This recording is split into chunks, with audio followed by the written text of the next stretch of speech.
That is the legendary Annie Lennox performing her version of I Put a Spell on You. It's from her new album, Nostalgia. And I want to ask you, you said that this may be your last record, that you may pack it in. Is this your last album? Yes. The thing is that every time I've ever made a record, I've said that, because it's felt that way to me. I think the energy going into an album is immense. You live it. And I like to live like that. I like to think, maybe it's the last time I'll ever do something. And that's it. It's fine. It's okay. When you came on the scene, we hadn't really ever seen a woman like you before. Here comes the rain again, falling on my head like a memory. It was kind of powerful and had this voice and was like, here I am, accept me as who I am. I felt very much with Dave Stewart and Eurythmics that we were a partnership, we were a duo, we were standing shoulder to shoulder. And when I was wearing a man's suit with him, it was like feeling an empowerment and a sense of gender equality, really. You made a comment about Beyonce being a feminist light, and people picked it up all over. Yes, they did. Yes, what they did you did. mean? Thank you for giving me this opportunity. The question was, how do you perceive Beyonce in terms of feminism? Right. And that was the context that hasn't been obviously included in the quote that has been now, obviously, has gone around.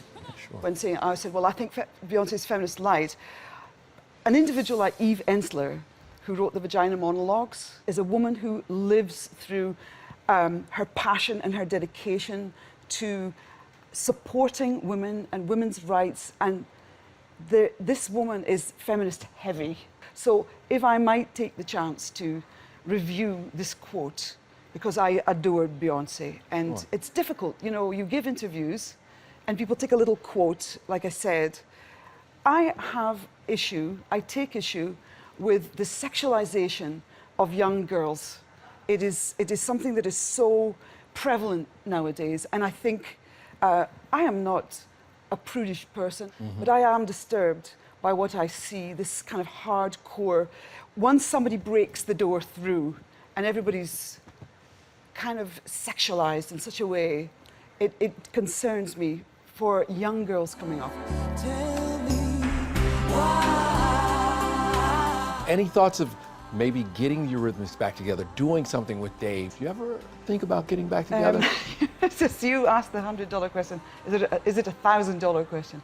For the time being, I think we're just doing fine as we're doing. There was a time when we were in each other's pockets for a whole decade, and that's very intense.